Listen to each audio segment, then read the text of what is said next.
Hola, ¿cómo les va? Estamos comenzando este segundo cuatrimestre. Esta es la primera clase de esta segunda parte. Como supongo que se los habrá comentado Osvaldo y también algo yo les anticipé, durante este segundo cuatrimestre voy a ser yo quien va a seguir eh, dando las clases del curso hasta, hasta el final de año. Así que espero que estén bien, que estén pudiendo eh, avanzar, desarrollarse en este contexto que nos está tocando vivir y al cual más o menos nos hemos ido pudiendo ajustar todos. Eh, Así que vamos a ir comenzando con el curso. Que voy a ir compartiendo pantalla. Eh, lo que primero les quería contar de este segundo cuatrimestre es cómo sigue la cursada. Durante el segundo cuatrimestre tenemos previsto eh, reducir la carga horaria a 3 horas semanales. Eso tiene que ver con que la asignatura, que es anual, tiene una carga horaria estipulada de unas 112 horas.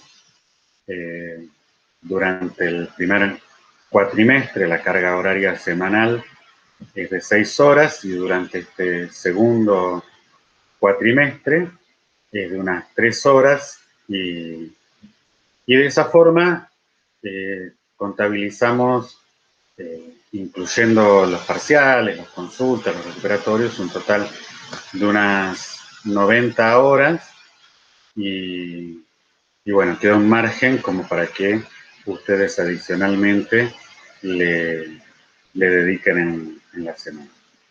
El horario previsto del curso en este segundo cuatrimestre es los lunes de 9 a 12 horas.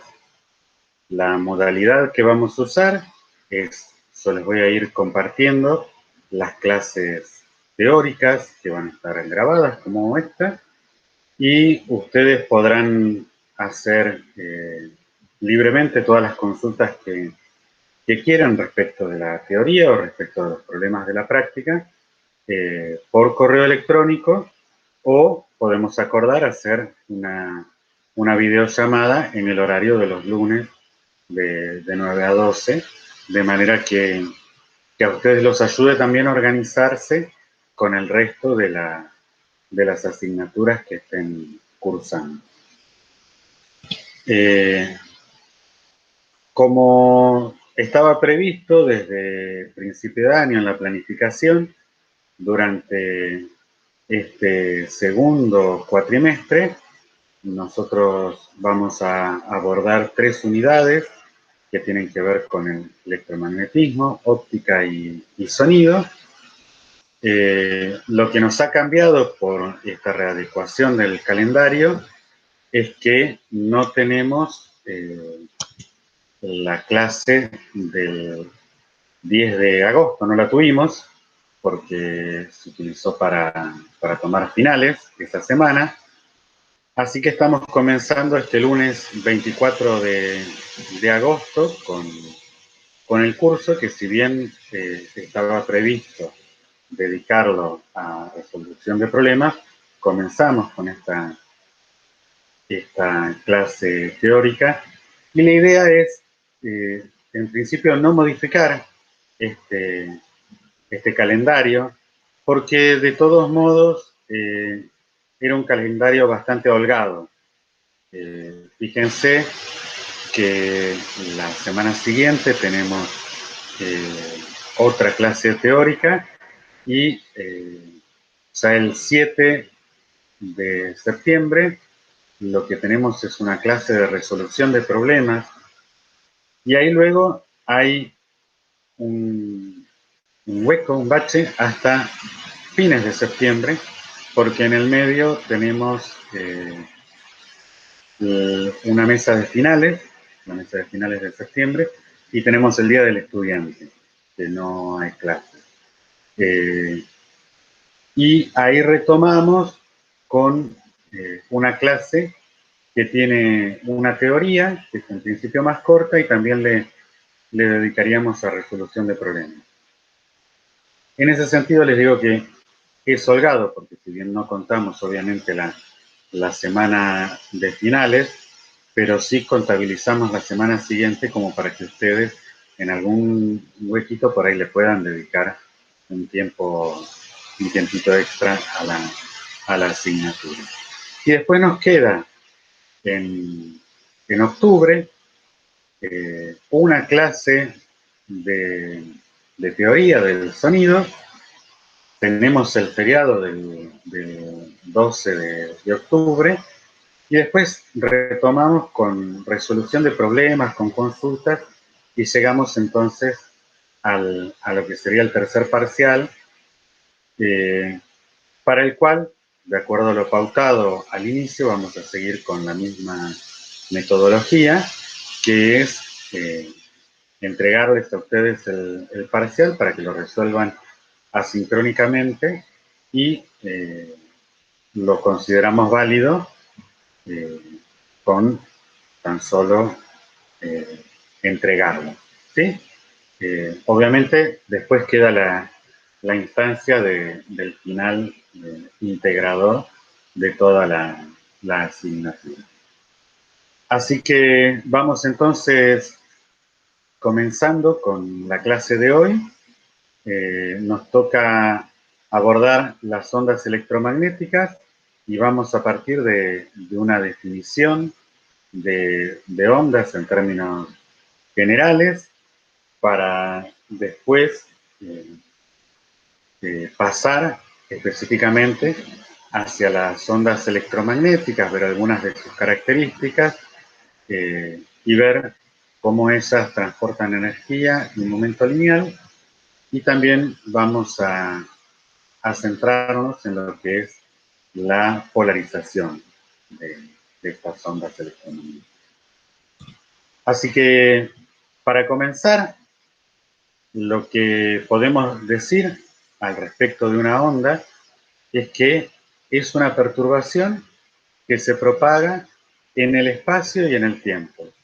Ahora esto empieza a agregar un grado adicional de complejidad, en principio, en relación a las funciones que veníamos trabajando hasta el momento, ya que lo que vamos a describir es algo que va a tener dos variables, que son la posición y el tiempo.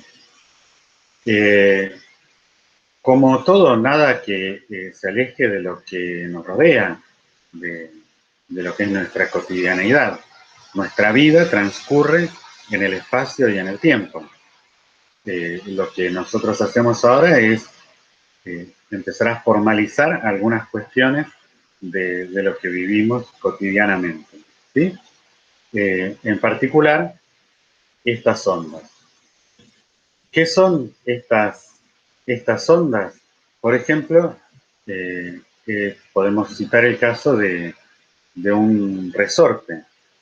Si uno tiene un resorte ligeramente estirado y le genera una compresión, va a notar que esa compresión se propaga a lo largo de ese resorte. Se propaga en el espacio, se va propagando en la medida que va evolucionando el tiempo, que lo vemos, el tiempo transcurre mientras vemos esa propagación. Eso es a lo que decimos que es algo que se propaga en el espacio y en el tiempo. Lo mismo podemos decir de las olas. Las olas también son ondas, son perturbaciones que se van propagando en el espacio y en el tiempo. El caso más paradigmático, más ejemplificador, va a ser el que les voy a contar ahora que es el de la cuerda. Y aprovecho y les hago este llamado de atención. Hay que tener en cuenta siempre que en una onda solo se propaga la perturbación, no hay transporte de materia, ¿sí? O sea, fíjense en el caso del resorte, que el resorte en sí está quieto, no se mueve, lo que se mueve es la compresión del mismo. Lo mismo ocurre con las olas. El agua sube y baja, pero no se desplaza. Como les decía, el caso más ejemplificador es el de la cuerda, en el cual uno puede tensar una cuerda, generar una perturbación y ese pulsito que uno genera en la cuerda es el que se propaga a lo largo de ella. Y fíjense, como les decía, que lo que se propaga es esa perturbación. En este punto P, que está señalado aquí, lo único que hace es desplazarse transversalmente hacia arriba y luego hacia abajo, y luego se queda quieto una vez que pasó la perturbación. Pero el punto S no se desplaza, y ni ese punto ni ningún otro punto de la cuerda. En este sentido, a mí siempre me gusta mostrarles hacerles alguna demostración que permita ejemplificar esto que estamos contando. Virtualmente es más cómodo usar una simulación que nos permite visualizar también este fenómeno. Así que para ello vamos a cambiar ahora de lo que estamos compartiendo y les voy a compartir otra pestaña en la cual tenemos una simulación de la Universidad de Colorado. Si no lo vieron, este sitio pet.colorado.edu es un sitio que tiene muchas simulaciones que están pensadas inicialmente para la enseñanza de la física, es Physics Education Technology, el producto, y hoy día abarcan más áreas de la ciencia. Y fíjense que uno puede configurar distintas condiciones para generar una ondita en una cuerda. Nosotros le vamos a poner que no tenga final, como se acuerda, siguiese indefinidamente, y la tenemos bien tensa, con una tensión alta, y lo que hacemos es esta cuerdita de cuentas, la vamos a mover hacia arriba y hacia abajo para generar un pulso. Fíjense que cuando yo muevo, lo que hago es generar esa perturbación, ¿sí?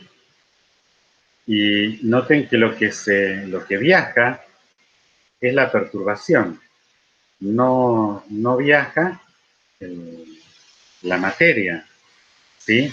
Las cuentas, los elementos de las cuentas solo suben y bajan, ¿sí? Eso es justamente una onda, esa perturbación, ¿sí? De hecho, acá lo podemos hacer un poco más prolijo, digamos, con algo que le genera un pulsito. Fíjense que yo aprieto y genera un impulso de forma triangular, que es lo que se está propagando, ¿sí? Vamos a hacerlo un poco más estrecho. Ahí. ¿Ven? Eso es lo que se está propagando. Y como les decía, hay otras condiciones en las que nosotros no nos vamos a concentrar desde la parte formal, pero se los muestro para que lo tengan en cuenta, y es que el extremo de la cuerda puede estar sujeto y eso genera que la onda vuelva y rebote, por así decirlo.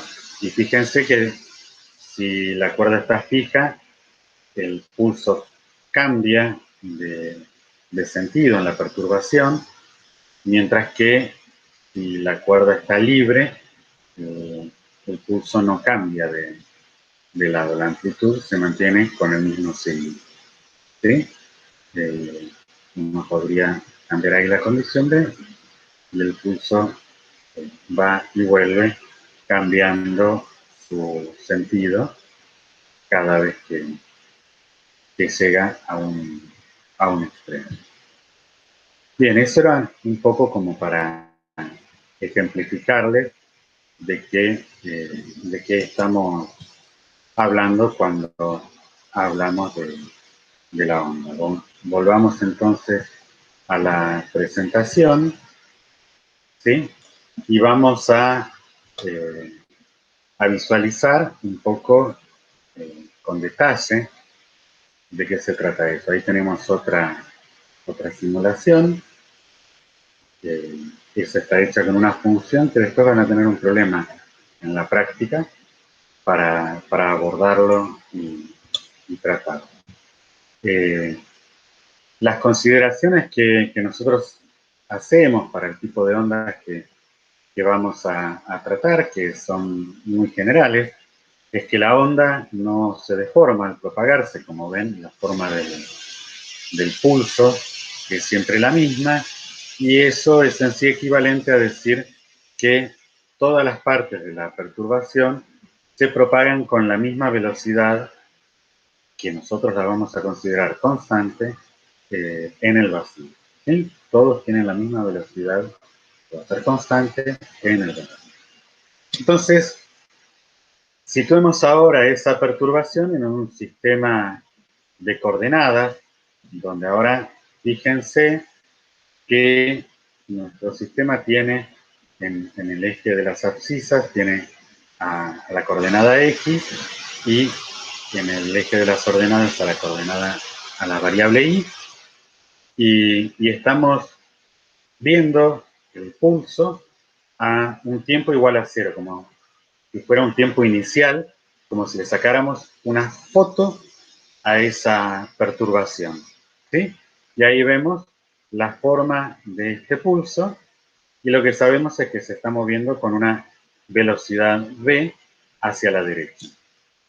Al cabo de algún tiempo t, ese pulso se desplazó una longitud que es igual a v por t, porque como dijimos, la velocidad de propagación es constante. ¿Sí? Fíjense entonces que ahora el punto P, que estaba en la posición I igual a 0, al tiempo 0, ahora está desplazado en alguna cantidad. Pero, insisto, la forma de la onda es la misma, la forma del pulso es la misma que la que tenía al tiempo t, solo que está desplazado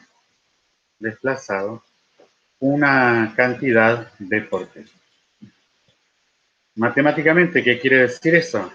Que la forma del pulso, esta función i, que depende de la posición y del tiempo, esa forma del pulso al tiempo t, a este tiempo t, esta forma, es igual a la forma del pulso al tiempo 0, desplazado ahora en una cantidad v por t.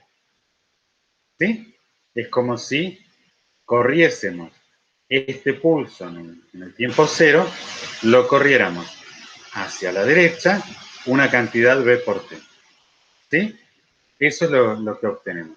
Que no es ni más ni menos que decir, el pulso es siempre el mismo y ahora lo desplazamos una cantidad v por t. La conclusión de esto es que entonces cualquier función de dos variables en la que las variables posición y tiempo se relacionen de esta forma, entonces eso va a ser una onda. Cualquier función f donde las variables x y t estén relacionadas de esta forma, eso es lo que vamos a llamar una onda. ¿Sí? Eso es la definición fundamental de onda. Bien, ahora, ¿qué pasa si en vez de estar relacionadas como x menos b por t, están relacionadas como x más b por t? Bueno, la única diferencia es que cambia la dirección en la que se desplaza esa onda, ese pulso. ¿Sí? Cuando están como x menos b por t, el desplazamiento es de izquierda a derecha, y cuando están relacionadas como x más b por t, el desplazamiento es de derecha hacia izquierda. Hasta ahí, en términos generales, la definición de onda lo particularizamos como un pulso, pero también existen las ondas periódicas. ¿A qué nos referimos cuando hablamos de ondas periódicas? Bueno, son ondas en las que periódicamente se va repitiendo la forma de la perturbación. Como ven en esa simulación, tiene crestas y valles que periódicamente se van repitiendo. ¿Sí? De nuevo, lo que se está desplazando ahí es la perturbación, no hay desplazamiento material. ¿Sí? Bien, si nosotros ahora hacemos un gráfico de esa perturbación en un sistema de posición y perturbación, vemos que la onda tiene una forma de este tipo. Esto de nuevo es como si le sacáramos una foto a esa perturbación. Es la situación en la que estamos más acostumbrados a visualizar una onda. Ahora bien, también podría ocurrir que decidiéramos quedarnos en un punto fijo y ver cómo varía ese punto a lo largo del tiempo, pero sin movernos de la posición en la que estamos. ¿Sí? En ese caso, haríamos un gráfico que sería de el valor de la perturbación en función del tiempo. ¿Sí? Y lo que encontraríamos que para las ondas periódicas también tendríamos una forma funcional similar. Solo que, claro, en un caso tenemos como eje al tiempo y en el otro caso tenemos como eje a las coordenadas. Bien, bueno, ahora lo que vamos a hacer es ponerle nombre a estas cantidades que están señaladas aquí en esta onda. Por un lado tenemos lo que se llama longitud de onda, que es lo que mide la distancia entre dos puntos de la perturbación que tienen tanto el mismo valor como la misma pendiente. Acá están señalados dos crestas o dos valles, la separación entre esas dos crestas o dos valles, aunque podría ser cualquier punto, por ejemplo, este punto de acá con este punto de acá. Tienen el mismo valor de la perturbación y la misma pendiente. No hay que confundirse con estos dos puntos, porque estos dos puntos tienen el mismo valor de perturbación, pero una pendiente distinta. Así que es importante tener en cuenta esto, que la longitud de onda mide la separación entre dos puntos que tienen la misma perturbación y la misma pendiente. Por otro lado, tenemos lo que se conoce como amplitud de la onda, y es el valor del desplazamiento de su valor medio hasta el máximo desplazamiento, ¿sí? A eso se le llama amplitud de la onda, y la amplitud la podemos visualizar tanto en términos de la onda en función de la posición como la onda en función del tiempo. Y finalmente tenemos lo que se conoce como período de la onda, y es aquella cantidad que mide la separación temporal entre dos puntos de nuevo que tienen la misma perturbación y la misma pendiente, ¿sí? El periodo se lo mide en segundos o en unidades derivadas del segundo, que pueden ser minutos, horas, días, mientras que a la longitud de onda se la va a medir en metros o, de nuevo, derivados del metro, que pueden ser centímetros, kilómetros, milímetros, nanómetros. ¿Sí?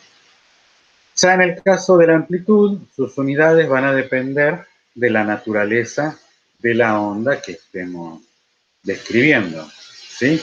En los casos que vimos, no es lo mismo la compresión del resorte que el desplazamiento de una cuerda.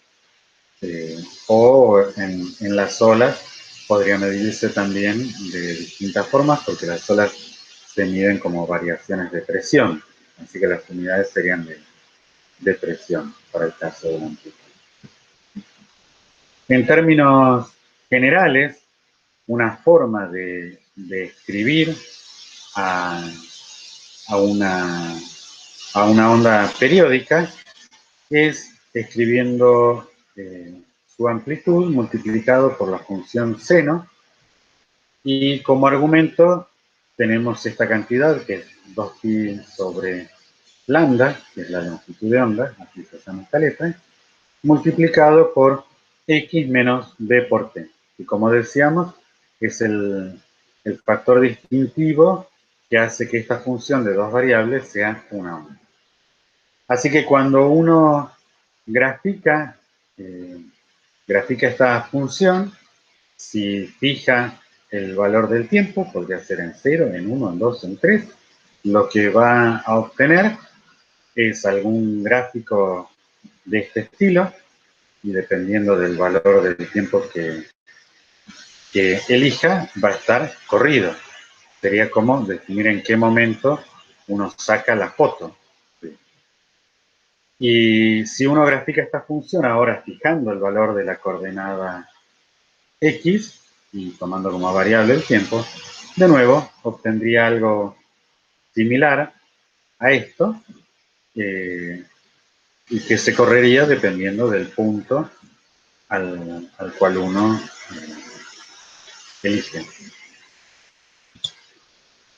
Bien, avanzando un poco con esto, de nuevo podemos ver el caso de las ondas periódicas yendo a las simulaciones. Como les había comentado, hoy en ese mismo sitio, con esa misma simulación que habíamos visto, podemos considerar la oscilación, y podemos ver, ahí lo hacemos un poco más lento, podemos ver cómo es la forma de esta onda, ¿sí? Para verlo un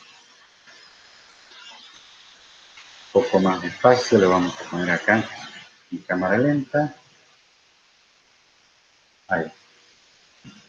Ahí lo vemos.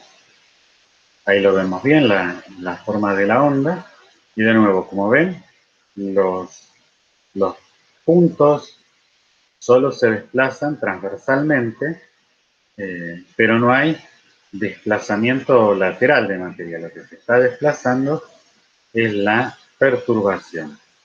Y si yo elijo, como les decía, lo de sacar una foto es lo paro en el tiempo y eso vendría a ser lo que es la perturbación en función de la posición, que si quieren estas reglas que tenemos acá pueden hacer las veces de ejes, ¿sí?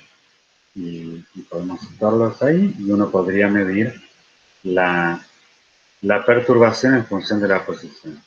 Y fíjense lo que les decía, si yo elijo un tiempo distinto para visualizar la función, lo que ocurre es que este dibujo de la onda se corre, ¿sí? Y yo dejo pasar un tiempo y ahora miro cómo es la forma en otro instante de tiempo dado. Lo que ocurrió es que esa forma se desplazó lateralmente. Bien, bueno, seguimos entonces avanzando con estas definiciones de ondas en términos generales. Volvemos entonces a la presentación y continuamos ahora definiendo algunos nombres, algunas cantidades que son usuales a la hora de trabajar con ondas. Ya describimos entonces la longitud de onda, la amplitud y el periodo. Ahora vamos a avanzar definiendo otra cantidad que es muy usada, que es la inversa del periodo, que se la llama frecuencia y se mide en hertz. Algo en lo que nosotros estamos medianamente habituados, ya más en desuso, pero las radios, tanto de AM como de FM, cuando uno sintoniza en el dial, lo que está haciendo es moviéndose en rangos de frecuencia, en el caso de las radios de AM en los kilohertz y en las radios de FM en los megahertz. Así que esa es una de las cantidades usuales. También la corriente eléctrica que circula por las redes domiciliarias es oscilante en forma de onda y tiene un periodo de 50 Hz. Si ustedes ven en las especificaciones de algunos electrodomésticos, de todos los electrodomésticos, van a notar que les dice la corriente, el amperaje, los watts, y también le dice la frecuencia de funcionamiento, que en general tienen una tolerancia de trabajar entre 50 y 60 Hz. Así que esa es una unidad común en la que aparecen los Hz. Otra cantidad relacionada con la frecuencia, relacionada con el periodo, es la que se conoce como frecuencia angular, que se define como 2π sobre el periodo o 2π por la frecuencia, y sus unidades ahora son de radianes sobre segundos, y esto lo vamos a usar bastante cuando trabajemos de manera formal. En muchos de los problemas que nosotros vamos a trabajar aparecen las cantidades así.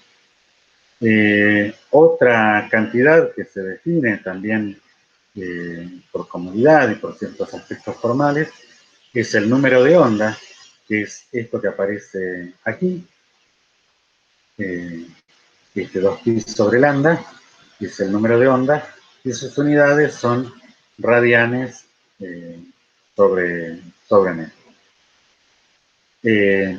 Puede demostrarse, no lo vamos a hacer, pero sí se los comento que la velocidad de propagación de la onda se puede escribir como el producto de la longitud de onda por la frecuencia o el cociente entre la frecuencia angular y el número de onda.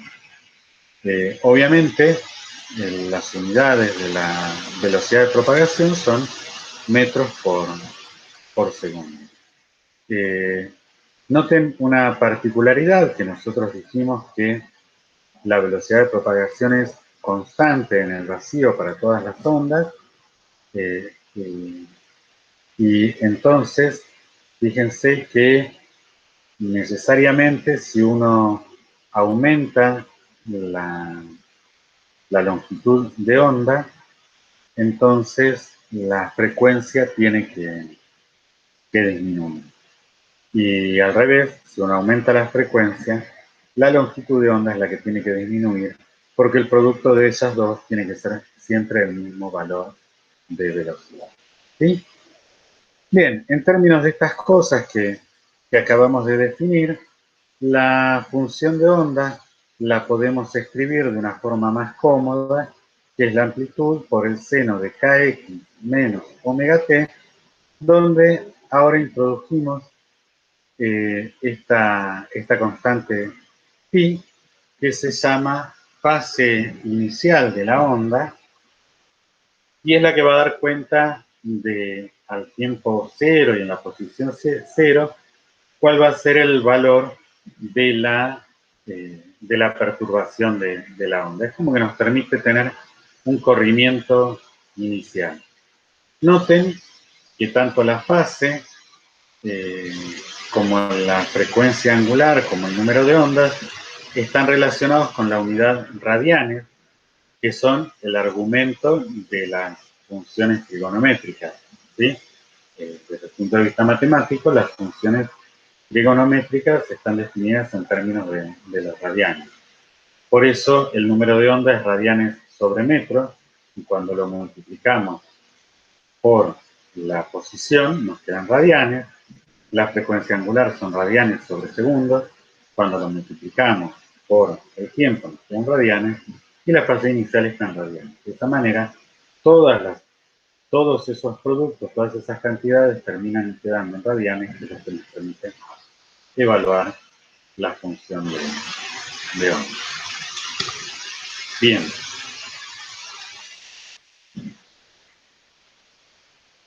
Una propiedad particular de las funciones de onda es que cuando superponemos dos funciones de onda, lo que tenemos como resultado es otra onda. ¿Sí? En el caso de la cuerda, se puede visualizar que si dos personas, por ejemplo, sujetan una cuerda y cada una le hace un pulso desde un extremo, esos dos pulsos se propagan, se superponen, y después cada uno continúa su camino. Y en el caso de las ondas periódicas, se generan ciertos patrones, ciertas particularidades, como por ejemplo, fíjense si tenemos dos perturbaciones que son exactamente iguales, estarían acá superpuestas, el resultado es una onda que tiene una amplitud del doble de ellas. ¿Sí? Ahora consideremos que, por ejemplo, estas dos ondas idénticas, pero que podrían estar desfasadas en pi, en 180 grados. En ese caso, cuando tenemos una cresta de una de las ondas, vamos a tener un valle de la otra. Y cuando tenemos un cero de la onda de una, vamos a tener un cero de la otra. Y entonces el resultado es que la suma de estas ondas da como resultado una onda nula, ¿sí? Una onda completamente nula. Eso no quiere decir que no existan las dos ondas independientemente, sino que, al sumarse están teniendo lo que se conoce como una interferencia defectiva. Después vamos a ahondar en este resultado. Y bueno, en el caso de que las dos ondas estén desplazadas en una cantidad, en una fase arbitraria, el resultado es una nueva onda que considera un poco de cada una, pero sigue siendo una onda periódica. Obviamente hay situaciones más generales en las que pueden cambiar un poco pueden cambiar la frecuencia, puede cambiar la longitud de onda y se generan efectos de batidos y demás que nosotros no vamos a entrar en consideración aquí, pero existen y en todos los casos la superposición de ellas continúa siendo una onda. De nuevo, vamos a volver, porque es muy práctico, el caso de la simulación en la cuerda, porque vamos a mirar cómo se superponen cuando tenemos dos pulsos a los que, por ejemplo, eh, le podemos poner que tengan un extremo libre, ¿sí? Sujeto, pero libre. Entonces, fíjense que si nosotros generamos un pulso aquí, ahí está, lo vamos viendo en cámara lenta, y ahora generamos otro, ¿sí? Estos dos pulsos se van a superponer ahora, y fíjense que se superponen y cada uno sigue su camino, y fíjense, ahí se superponen y de nuevo, cada uno siguió su camino. Entonces, fíjense, veamos acá lo que sucede cuando estos pulsos se van acercando. El resultado es que cuando están superpuestos, es como si tuviésemos un solo pulso, ¿sí? Que, que tiene ahora el doble de la amplitud, ¿sí? Porque suma las contribuciones de ambos pulsos. Y cuando seguimos, cada pulso sigue su camino. Y veamos ahora lo que ocurre cuando estos dos pulsos tienen distintos signos, que es algo similar a lo que les contaba cuando las ondas periódicas, por ejemplo, están desfasadas en 180 pi. O sea, cuando una cresta coincida con un valle, fíjense lo que ocurre, ahí se van superponiendo, y en ese instante de tiempo es como si prácticamente no tuviésemos perturbación, pero es porque se están sumando los dos pulsos y están dando como resultado para ese instante de tiempo una función nula, prácticamente nula, pero en algún instante de tiempo puede ser nula. Ahora fíjense que luego cada pulso continúa entonces su camino. ¿Sí? Ese es el ejemplo que les quería mostrar de los pulsos. Bien, continuamos. Vuelvo a seleccionar la presentación y avanzamos. Entonces, hasta ahora los ejemplos que vimos son lo que se conocen como ondas mecánicas. En el caso de las cuerdas, son ondas de tensión y son transversales, porque, como decíamos, el, el punto donde ocurre la perturbación se desplaza transversalmente a la dirección de propagación de la perturbación. También el caso de los resortes se llaman ondas elásticas. En este caso podrían ser tanto longitudinales como transversales. En el caso del inicio de la clase vimos una perturbación que era longitudinal, porque la perturbación ocurría en la misma dirección de la propagación de la onda. Ahora también podríamos generar en el resorte una perturbación transversal, es decir, la perturbación está en una dirección perpendicular a la de la dirección de propagación de la onda. También tenemos lo que se conocen como ondas de presión. El caso del inicio de la clase es el de las olas, en el que vimos que lo que se generaban eran estas variaciones donde las partículas no se mueven, lo único que hacen es desplazarse transversalmente, y eso ocurre por diferencias de presión en el viento. Ustedes vieron el efecto Bernoulli en el primer cuatrimestre, que genera una disminución de presión cuando el fluido se mueve con una velocidad v. Así que cuando el aire pasa con una velocidad v, lo que conocemos como una ráfaga, por ejemplo, genera diferencias de presión que eleva el nivel del agua, ¿sí? Cuando eso ocurre periódicamente, eso empieza a darse un efecto como colectivo, donde esa amplitud es cada vez más grande y se generan entonces las ondas. La otra situación es la de las ondas de presión longitudinales, que son las ondas acústicas, las que vamos a ver en la última parte de este curso, y que es el sonido.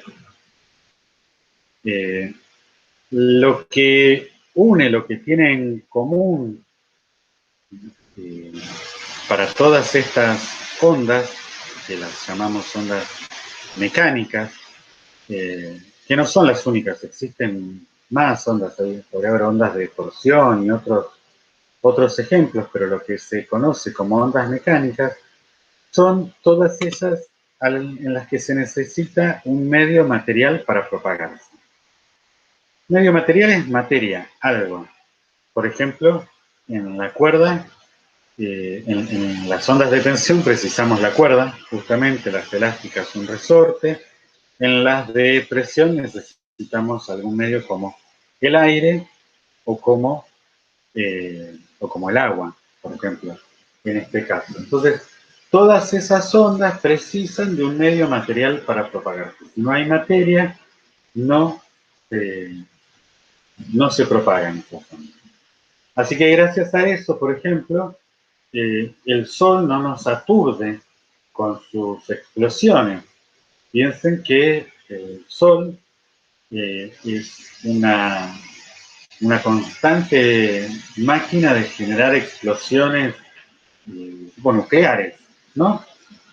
Muy fuertes, muy intensas, pero el sonido de esas explosiones, al no haber materia entre los planetas, al estar vacío de materia todo el espacio entre el Sol y los planetas, hace que esas ondas acústicas no lleguen a nosotros. Ahora bien, ¿estas son todas las ondas que existen? No, claro. Están las otras, las que son el motivo de esta clase, que son las electromagnéticas. Entonces hagamos un repaso coloquial de cómo se llegan a estas ondas electromagnéticas sin describirlas en detalle. Sí, recordemos que ustedes vieron el campo eléctrico, que es algo que se mide en volts sobre metros y se origina en cargas eléctricas en las que las hemos considerado fijas. Cuando las cargas estaban fijas, se generaba un campo eléctrico. Ahora bien, también existe el campo magnético. Si bien uno lo tiene asociado a los imanes, el origen del campo magnético está en las corrientes eléctricas estacionarias. Cuando las cargas se mueven, generan corrientes eléctricas. Ustedes las vieron en los circuitos y si bien nosotros no lo vimos, no lo vamos a ver en detalle, sí les comento que cuando se producen esas corrientes, en torno a esas corrientes, de forma anular, concéntrica, esas corrientes aparecen campos magnéticos. Eso es lo que se conoce como la ley de Ampère. Ahora bien, hasta ahí tenemos la ley de Coulomb o la expresión de Coulomb de las fuerzas del campo eléctrico, la ley de Ampère para el campo magnético, pero ocurre que cuando esos campos varían en el tiempo, esas cargas se empiezan a mover de manera no estacionaria, generan corrientes no estacionarias, se produce lo que se conoce como la inducción magnética, y es que la inducción eléctrica es que uno induce al otro y viceversa. O sea, campos eléctricos variables en el tiempo generan campos magnéticos que varían en el tiempo, y campos magnéticos que varían en el tiempo generan campos eléctricos variables en el tiempo. Eso es lo que se conoce como, eso lo explican las leyes de Faraday y de Maxwell. Nosotros no las vamos a ver, pero el resultado de esos dos fenómenos son las ondas electromagnéticas. Por ejemplo, el caso de la luz. La luz es una onda electromagnética, las ondas de radio son ondas electromagnéticas, las ondas de telefonía móvil son ondas electromagnéticas, la corriente que nos llega, la energía que nos llega en las redes domiciliarias son también ondas electromagnéticas. ¿Qué es lo que tienen de distintivo, de particular estas ondas electromagnéticas? Es que no necesitan de un medio material para propagarse. Se pueden propagar en un medio material, se propagan en el aire, en el agua, se propagan a través del vidrio, se propagan en los medios materiales, pero no precisan. Eso quiere decir que si no hay materia también se propagan. Y esa es la particularidad por la cual sí nos llega la luz del sol. ¿Sí?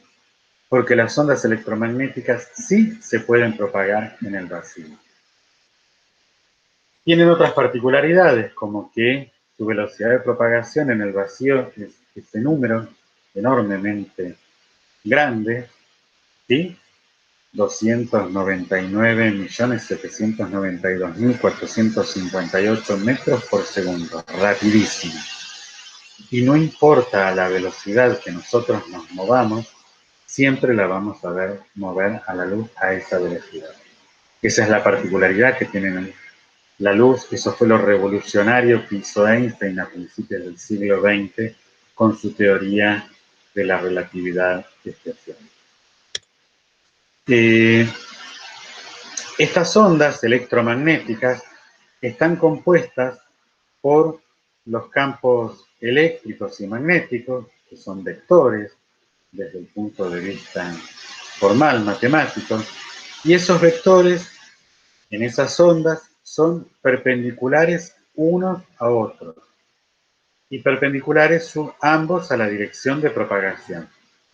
Es como si, imagínense, tuviésemos dos cuerdas, una moviéndose en una dirección y otra moviéndose en la otra dirección, y ambas generando perturbaciones que se propagan perpendicularmente a las perturbaciones.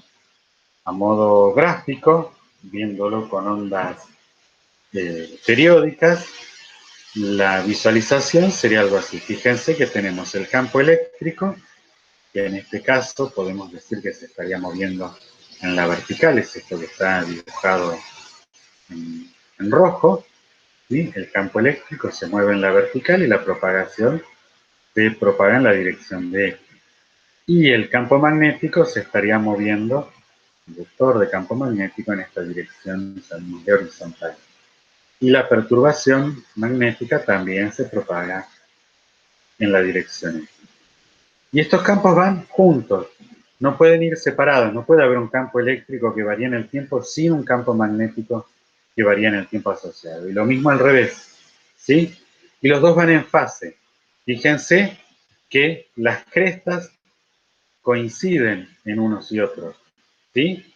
Lo que podemos llamar crestas o valles coinciden unos y otros. Los campos eléctricos y magnéticos van en fase, se llaman, van igual los máximos y los mínimos. Esa es la particularidad del campo electromagnético. Bien, asociado a este campo electromagnético está lo que se conoce como espectro electromagnético. Y es una forma de visualizar en términos de la longitud de onda de las ondas electromagnéticas o de la frecuencia de estas ondas electromagnéticas, ¿con qué se asocian? ¿Para qué se usan esas tales ondas electromagnéticas? Fíjense que yo les decía que tanto la luz del sol como las ondas de los teléfonos móviles o las de las antenas, todas ellas son ondas electromagnéticas. El caso de las microondas también son ondas electromagnéticas, los radares que se usan tanto en aviación como en comunicaciones y en visualización satelital. Los satélites SAOCOM, el que ya está en órbita, el SAOCOM 1A y el 2, el 1B que se está por lanzar en los próximos días, utilizan ondas electromagnéticas de radar para explorar la Tierra. Lo que tiene que ver, acá está visualizado con centrales nucleares, pero también con medicina nuclear, los rayos gamma, los rayos X, todas esas son ondas electromagnéticas. Una forma de visualizar y organizar las fechas es que a medida que la longitud de onda disminuye, fíjense que acá estamos, la longitud de onda crece de derecha a izquierda en este gráfico, a medida que la longitud de onda disminuye, aumenta la energía de esa radiación, y a medida que aumenta esa energía, puede llegar a ocurrir que tenemos lo que se conoce como radiación ionizante. Son radiaciones que pueden generar ionizaciones en las moléculas, en particular ionizaciones a nivel celular. Pueden generar mutaciones celulares y por eso es que se las considera como cancerígenas y por eso tenemos que prevenirnos y se utilizan con muchísima discreción. Uno no va todos los días, ni todas las semanas, ni todos los meses a sacarse radiografías y solo en casos excepcionales se utilizan las radiaciones gamma para tratamientos médicos o de diagnóstico, ¿no? Como usar los rayos en terapias radiantes o cuando uno quiere, por ejemplo, el yodo radiactivo para tratamientos de tiroides o la cámara gamma para determinar la proliferación, por ejemplo, de cánceres, el caso de las metástasis. De lo mismo las radiografías. Por eso tanto nos cuidamos de la luz ultravioleta del sol, que si bien tiene poca, es suficiente para generar quemaduras y daños en la piel. No es así, en principio, el caso de las radiaciones no ionizantes. En el caso del infrarrojo, que es lo que nos hace sentir calor, y en esa región, en el borde, aparecen las microondas, que son las que usamos para calentar. Eso no quiere decir que no nos haga daño. Si metemos la cabeza adentro del microondas, se nos cocina la cabeza. No se nos ioniza, pero se nos cocina, o sea, literalmente nos quema la cabeza el microondas. Y después tenemos las otras ondas. Una particularidad de las ondas electromagnéticas es que de alguna manera la longitud de onda define el tamaño del objeto con el que va a interactuar, ¿sí? El tamaño de la entidad material con la cual va a interactuar esa onda. Por eso, las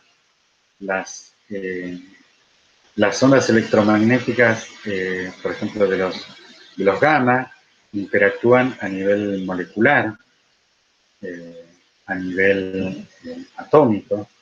Los rayos X interactúan a nivel de las estructuras cristalinas, por eso nos permite ver las partes óseas, las partes duras, que utiliza para identificar materiales.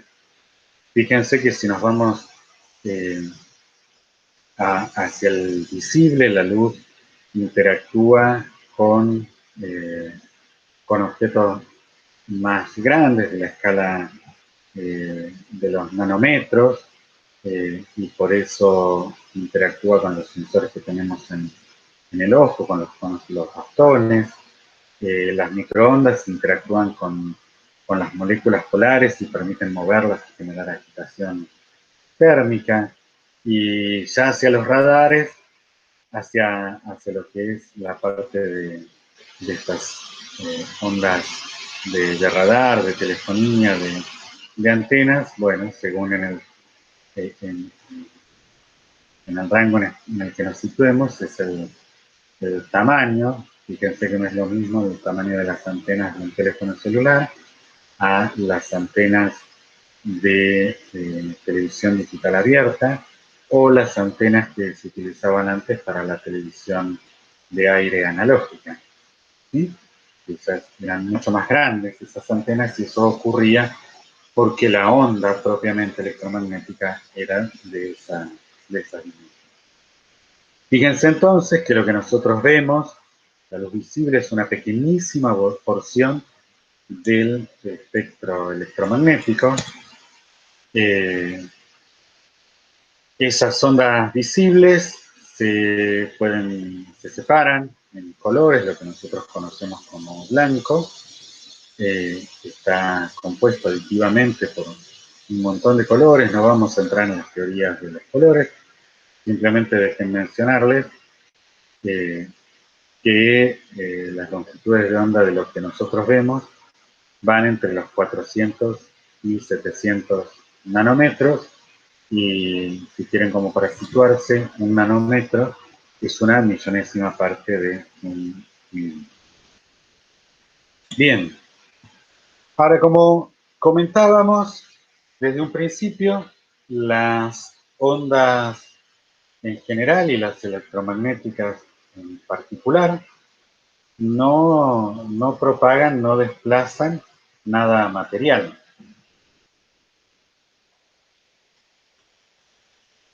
En particular, las ondas electromagnéticas son originarias de campo. Los campos son perturbaciones, son deformaciones en el espacio, o sea, definitivamente no hay nada material que las constituya, pero sí hay energía, ¿sí? Los campos almacenan energía y esa energía es la que se propaga, ¿sí? Esa cantidad de energía propagada es proporcional al cuadrado de la amplitud del campo eléctrico. Sin entrar en detalles, lo que uno ve, lo que nuestros ojos detectan, lo que los sensores de luz detectan, lo que las cámaras, esta cámara que me está registrando detecta, es la intensidad de la luz y que va a ser proporcional a la velocidad de la onda, a la velocidad de la luz, en este caso, a la permitividad dieléctrica que apareció cuando vieron la fuerza de Coulomb y al cuadrado eh, de la amplitud del campo eléctrico. Las unidades son en watts por metro cuadrado. Y como les decía, esto es lo que se detecta, o sea, que cuando nosotros vemos poca luz, es porque la amplitud de los campos de la onda electromagnética, del campo eléctrico de la onda electromagnética, es pequeña, ¿sí? Esto así es una cantidad que está promediada en el tiempo, así que es una cantidad que describe en valor medio la cantidad de energía, la potencia por metro cuadrado que nos llega a nosotros a los ojos o a un detector. No vamos a entrar en detalles de cómo se llega a esa cantidad. Ahora bien, las ondas electromagnéticas propagan energía y esa energía puede hacer cosas, puede hacer fuerza. Y esa energía propaga momento o propaga lo que se conoce como presión de la onda electromagnética, presión de radiación. Y ahí está puesta una figura que esquematiza el paso de un cometa en torno al Sol. Los cometas, al igual que los planetas, describen órbitas elípticas en torno a, a las estrellas, que son entes muy masivos, y que eso es consecuencia de las fuerzas gravitatorias vistas desde un punto mucho más general del que nosotros vemos en este curso, pero el resultado de eso es que tanto los planetas como los cometas describen órbitas elípticas alrededor del Sol. Siempre el Sol está situado en un foco de esa órbita.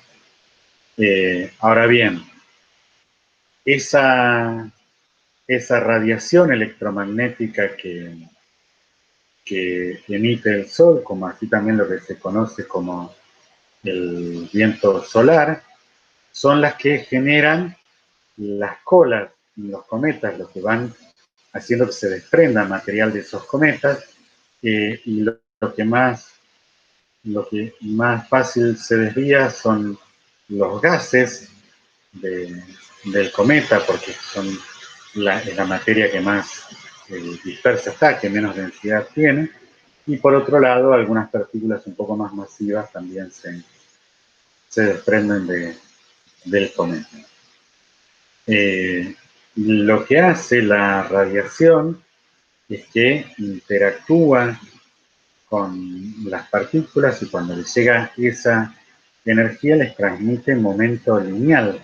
¿Recuerdan la cantidad que ustedes usaron al describir los choques? Una cantidad que siempre se conservaba el momento lineal en cualquier tipo de choque, ¿no? No así la energía. La energía podía conservarse o no, pero el momento lineal siempre. Así que la materia interactúa con la radiación y recibe parte de ese momento lineal. Y la cantidad que reciba depende de si es absorbida o reflejada la radiación. Una asociación que podemos hacer es que la luz absorbida sería como el caso del choque elástico, y en el caso de la luz reflejada sería el caso del choque inelástico. Del choque, creo que lo he dicho al revés. La luz absorbida es el caso del choque perfectamente perfectamente plástico, y la reflejada es el choque perfectamente elástico. ¿Sí? Entonces, dependiendo de cada una de las situaciones, la cantidad de presión que se transmite es proporcional a la intensidad y dividida la velocidad de la luz, y en el caso de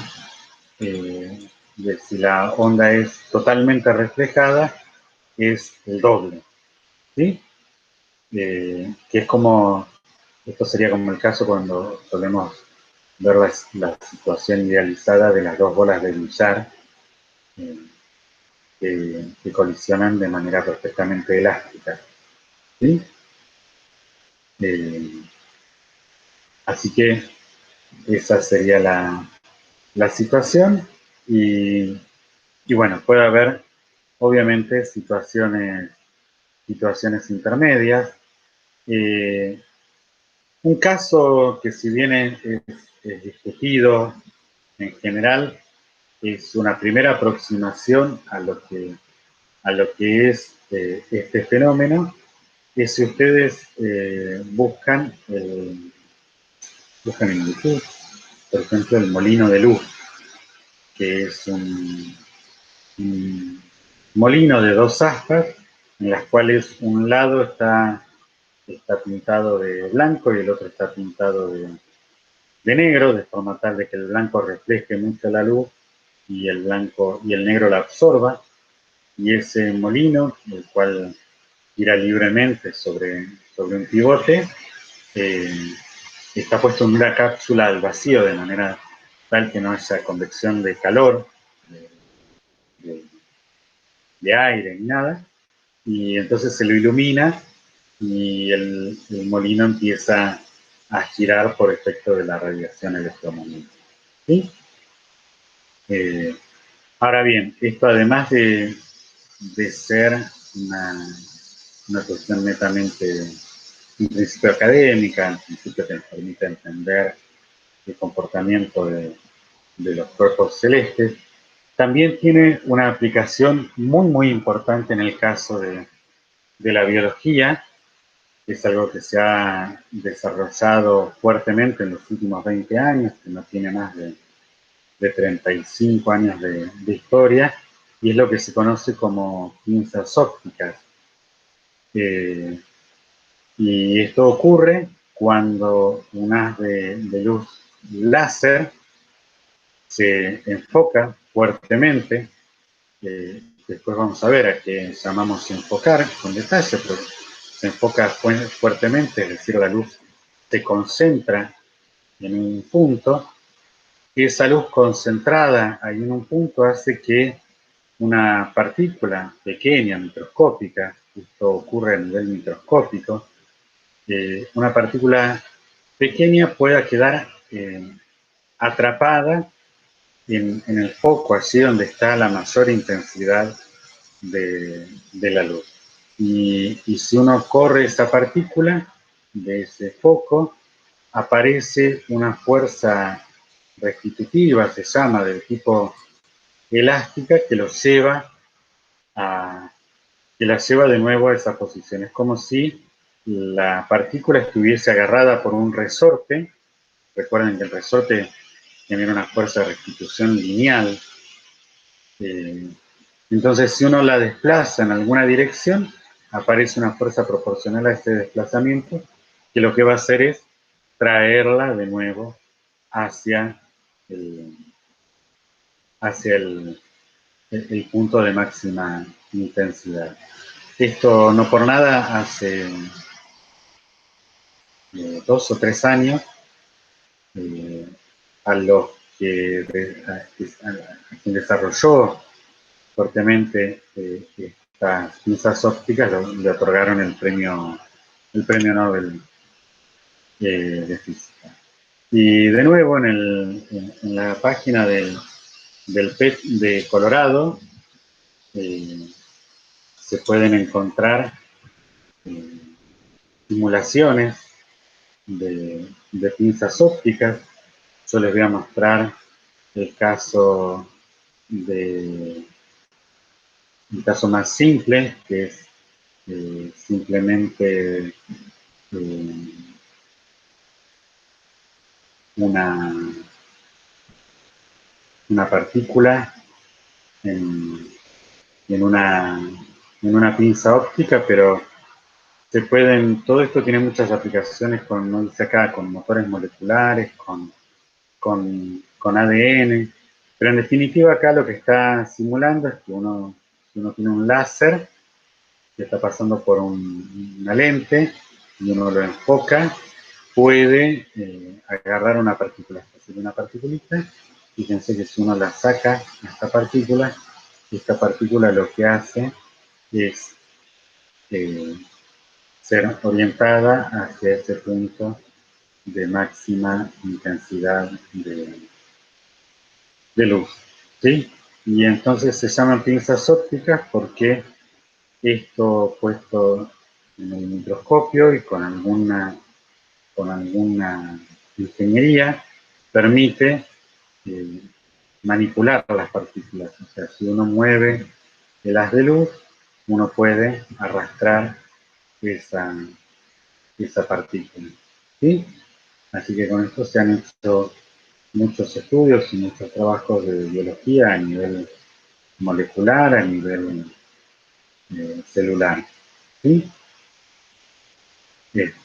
Así que me parece interesante contarles esto, como para que ustedes vean que esto también es muy importante para la biología. Después vamos a entrar con más detalle en entender eh, por qué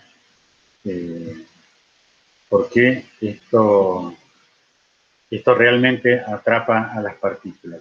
¿Sí? Lo vamos a ver en, en la próxima clase con algún detalle.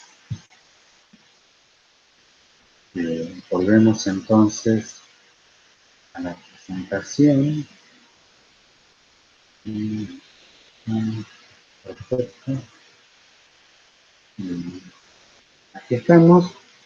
Y vamos a ir avanzando entonces hacia el último concepto de la clase de hoy, que es el de la polarización de la onda electromagnética. No lo demostramos tampoco, pero se los comento, y una de las particularidades que tiene la onda electromagnética es que la magnitud, en términos de unidades, en cantidades del campo eléctrico, es mucho mayor que la del campo magnético. Una forma de visualizarlo es que el campo eléctrico es C veces el campo magnético. Y recuerden que C, la velocidad de la luz, es un número muy, muy grande, ¿sí? Como para en términos de magnitud entender a lo que nos referimos. Y eso hace que entonces casi todas las interacciones entre las ondas electromagnéticas y la materia están mediadas por el campo eléctrico. Es el campo eléctrico el que permite explicarlo. Así que, si bien toda onda electromagnética está compuesta por campos eléctricos y magnéticos variables en el tiempo que se propagan en fase, perpendiculares entre ellos y perpendiculares a la dirección de propagación, esta situación de que el campo eléctrico es mucho mayor que el campo magnético, que es el principal responsable de la interacción con la materia, hace que nos olvidemos un poco del campo eléctrico y en general cuando hablemos de ondas electromagnéticas hagamos referencia casi de manera exclusiva al campo eléctrico. Entonces, el campo eléctrico es el que nos va a importar y la figura geométrica que describa el extremo del vector de campo eléctrico es a la que vamos a llamar polarización. ¿Por qué? Porque nosotros hasta el momento dijimos que el campo eléctrico se podía mover como una onda desplazándose hacia arriba o hacia abajo, hacia un costado o hacia el otro en este caso, y propagando entonces una perturbación en la dirección perpendicular. Pero bueno, eso es lo que llamamos polarización lineal. Ahora bien, generalizando, el campo eléctrico podría describir una figura circular, ¿sí? El campo eléctrico ahora rotaría en torno al eje de propagación de la onda. Y eso generaría una onda circular. Y perpendicular a esto, obviamente, estaría el campo magnético, pero no nos estamos preocupando por eso. Ahora, si el campo eléctrico rota en una dirección, también puede rotar en la otra, ¿sí? Y eso es lo que se conocen como polarizaciones circular izquierda y derecha. Ahora bien, en términos generales, podría describir un círculo como una elipse, y siendo el caso de la polarización lineal, un extremo de la elipse, cuando la elipse se achata y genera un segmento, o el caso perfecto, por decirlo de alguna manera, de la elipse cuando genera un círculo. Y ese círculo puede girar el campo eléctrico a la derecha o a la izquierda. ¿Sí? O también puede ocurrir que en términos generales la luz no tenga una dirección privilegiada para oscilar el campo eléctrico. Y es lo que se conoce como luz no polarizada. La luz natural del sol, la de una lámpara, inicialmente no están polarizadas. ¿Sí? Ahora bien, existen materiales, de los cuales no vamos a entrar en detalle su naturaleza, pero existen materiales que permiten polarizar la luz. ¿Qué hace esto? La filtra. Solo deja pasar luz cuyo campo eléctrico esté oscilando en la dirección en la que ese polarizador permite que pase. ¿Sí? Por ejemplo, si tenemos luz no polarizada, quiere decir que puede venir en cualquier dirección el campo eléctrico oscilando, lo que acá está representado con todas estas flechas, estas 4 flechas que indican 8 sentidos. Bueno, en realidad podría ser cualquier sentido. Una vez que pase por este polarizador, solo va a dejar pasar las que oscilen en la dirección, por ejemplo, vertical, que es la cual está señalada aquí en el polarizador. ¿Sí? ¿Por qué nos interesa esto? Porque naturalmente la luz, al reflejarse en las distintas superficies, se va polarizando. Nosotros no vamos a entrar en detalles sobre eso, sobre la intensidad de la luz que se refleja y la que se refracta en un material, pero lo cierto es que en la medida que la luz natural se refleja en alguna superficie, se va polarizando naturalmente.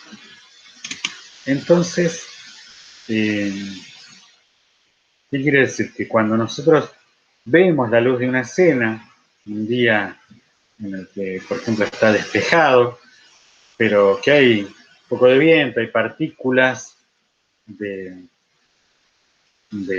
polvo en el aire, al reflejarse, al interactuar con todas esas partículas, naturalmente la luz del sol se va polarizando. Entonces quiere decir que cuando nosotros miramos una escena, no solo vemos la luz que nos llega directamente de esa escena, sino que también vemos mucha luz que viene reflejada de otras superficies y que también nos llega a los ojos. Y esa luz, por la luz del sol venir principalmente en una dirección, hace que esa luz tenga una polarización particular. Por eso, los anteojos polarizados o polarizadores, lo que hacen es tener un eje de polarización de forma tal que filtre esa luz espuria y nos permita ver con mayor claridad una escena. Ahí lo que observan es el caso de un polarizador del tipo de los que se usan en las cámaras de foto. ¿Sí? En las cámaras de fotos se les pone a veces por delante un filtro polarizador justamente para eso, para tener mayor nitidez en una escena. Fíjense que aquí al ladito no se distingue muy bien la costa de ese río o laguna, mientras que en la parte del polarizador se ve con mayor claridad. Claro que eso implica que uno pierda intensidad de luz. ¿Sí? Se puede demostrar que la cantidad de luz que pasa después del polarizador es la mitad de la que venía antes si la luz es no polarizada. ¿Sí? Así que eso es algo que hay que tener en cuenta. Por eso es que los lentes polarizados, también a veces uno les llama lentes oscuros, y a veces uno termina comprando anteojos de mala calidad, los cuales solo oscurecen la luz, dejan pasar menos luz, pero no la polarizan, ¿sí? Entonces vemos menos, pero no ganamos la nitidez, ¿sí?, que deberíamos tener para una escena. Por eso a veces es importante prestar atención cuando uno se quiere comprar anteojos, sobre todo para manejar en la ruta, de que esos anteojos sean polarizados. Y sí, no hay que perder la esperanza. En algún momento vamos a poder volver a manejar en una ruta, porque todo esto va a pasar, va a aparecer una vacuna, vamos a aprender a comportarnos socialmente conviviendo con este virus y vamos a poder empezar a tener otras actividades, retomar otras actividades que hoy día lamentablemente no estamos pudiendo realizar. Claro está que si nosotros luego de este polarizador ponemos otro polarizador cruzado, es decir, donde ahora el eje no esté vertical, sino esté horizontal, lo que va a ocurrir es que no va a pasar nada de luz. Idealmente al menos, dependiendo de la calidad del polarizador, pero no va a pasar nada de luz. Y eso lo podemos visualizar acá en este ejemplo. Es una foto de lentes que serían del tipo de las que se pueden usar estos plásticos para ver ciertos sistemas de percepción 3D. Y bueno, acá se muestran que si se cruzan, no, fíjense que no pasa nada de luz en estos dos que están cruzados, mientras que sí pasa luz cuando está uno solo o cuando están los dos. Fíjense, acá serían los dos en la misma, filtrando en la misma dirección, así que pasa la misma cantidad de luz. ¿Sí? Bueno, y acá lo vemos un poco más en detalle.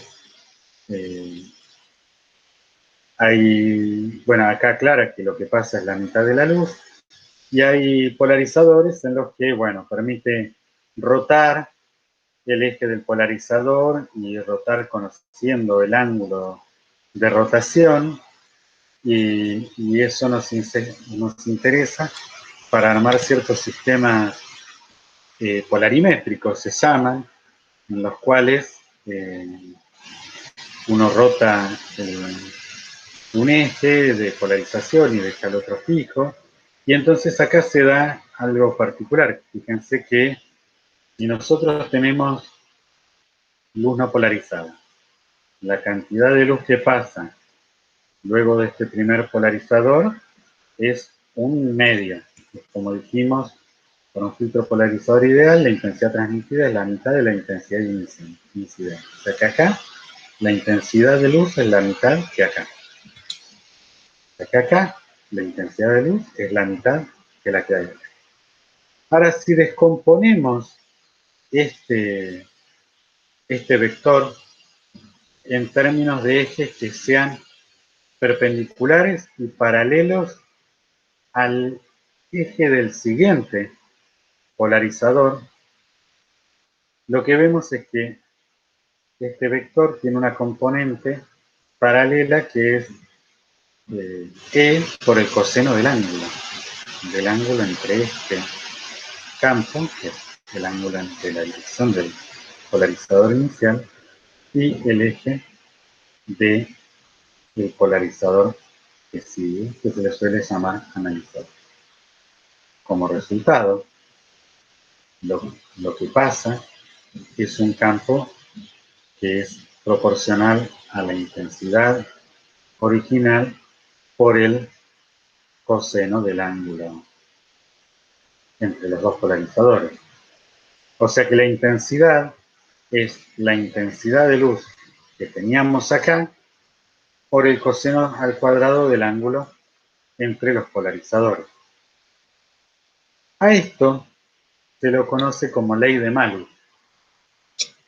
Y esta ley de Malus, ustedes tengo entendido que la usan en química cuando estudian la actividad óptica, por ejemplo, de la sacarosa. ¿Sí? Estos componentes suelen rotar el plano de polarización de la luz.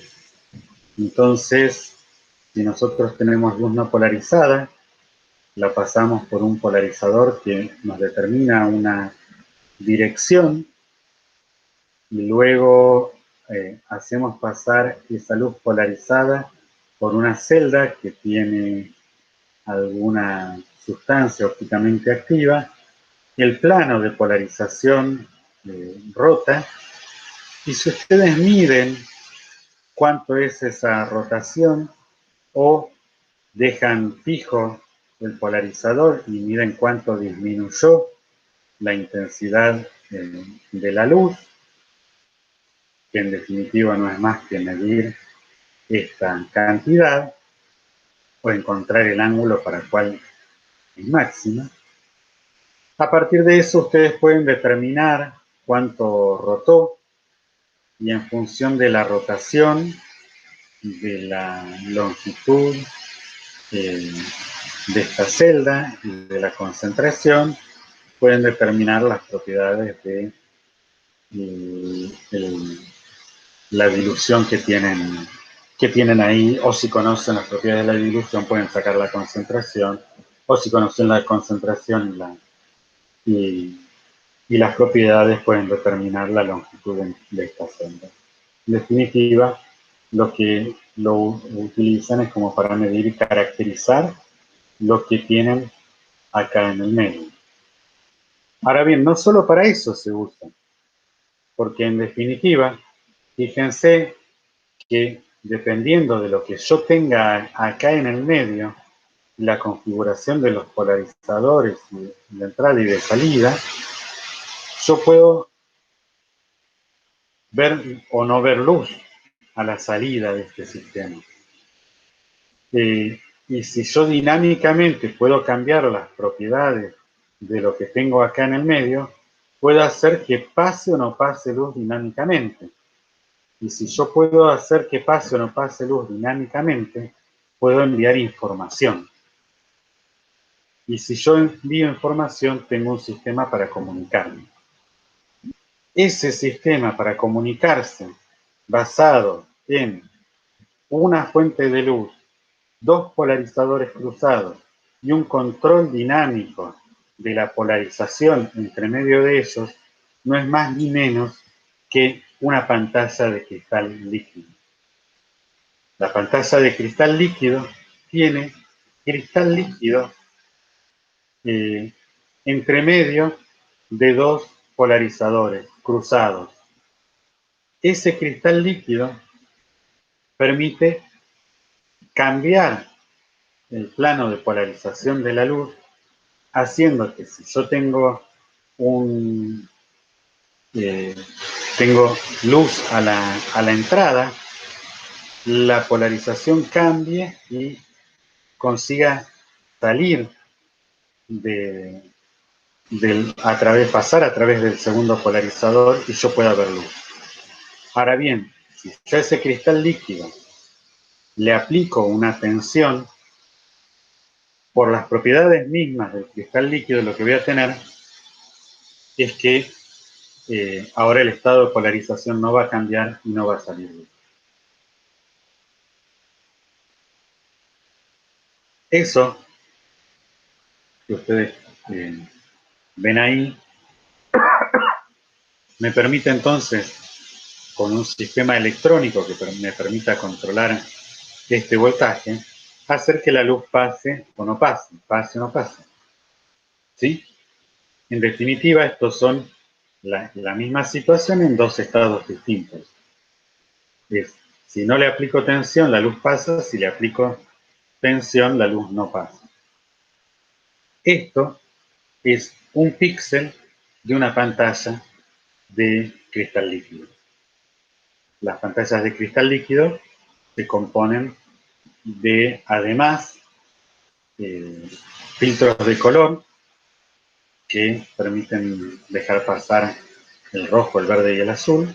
Entonces, con combinaciones de ellos y con voltajes aplicados, distintivamente es que se pueden configurar todas las imágenes que vemos, ¿sí? Ese es propiamente el funcionamiento. Lamento que no tengamos la posibilidad de, de ir a la facultad, pero bueno, queda abierta la invitación para cuando retomemos en algún momento, no importa en qué año, las aulas, a que puedan ir al laboratorio de suelos donde tenemos un microscopio que nos permite, tenemos una pantalla de cristal líquido desarmado y nos permite ver los polarizadores, nos permite ver los filtros de color y nos permite ver cómo es la electrónica de cada píxel de una pantalla de cristal líquido para ver cómo todo esto que son conceptos en principio tan etéreos, con el paso del tiempo llegaron a una aplicación tecnológica eh, indispensable hoy día, y más que nada hoy día en nuestras vidas. ¿Sí? Bueno, esto es todo lo que tenía para contarles. Eh, la idea entonces es, como les decía, que ustedes puedan entonces ver esto tranquilo, repetirlo, que les puedan surgir dudas y, y que me hagan las consultas que quieran. Puede ser que me envíen una consulta por email o si quieren combinamos y hacemos una videollamada el próximo lunes y charlamos al respecto. Y, y si ustedes entran al, eh, a los archivos de cátedra, eh, van a encontrar en la carpeta de física, aquí, en la carpeta de física, que la hemos ordenado un poquito, guardamos las cosas del primer cuatrimestre, y aquí tienen la guía de problemas de ondas electromagnéticas.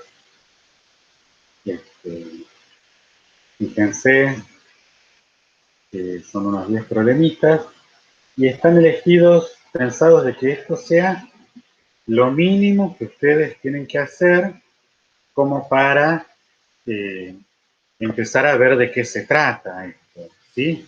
Fíjense que son todos ejemplos de los libros, son ejemplos que están explicados y desarrollados en los libros, tanto en el Survey como en el CIER, en los tomos 1 o 2, que están ahí en los archivos de cátedra que ustedes pueden bajar, ¿sí? Entonces todos los problemitas tienen que ver con estas situaciones que hemos estado conversando, que están explicadas, pero que obviamente no tienen por qué ustedes entender a la perfección, así que podemos conversar de todos estos problemas, todo lo que sea necesario, todo lo que quieran, y, y los invito entonces eh,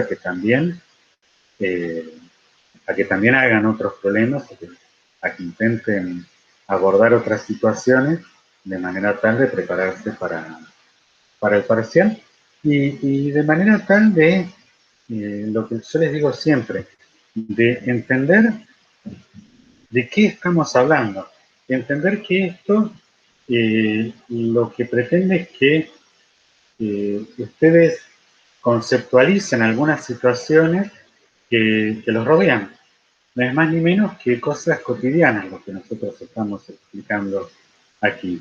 Las ondas electromagnéticas, en general, las de radio, de comunicaciones, la luz, son cosas que nos rodea y entonces lo que estamos viendo es para poder explicar esos fenómenos que nos están rodeando, ¿sí?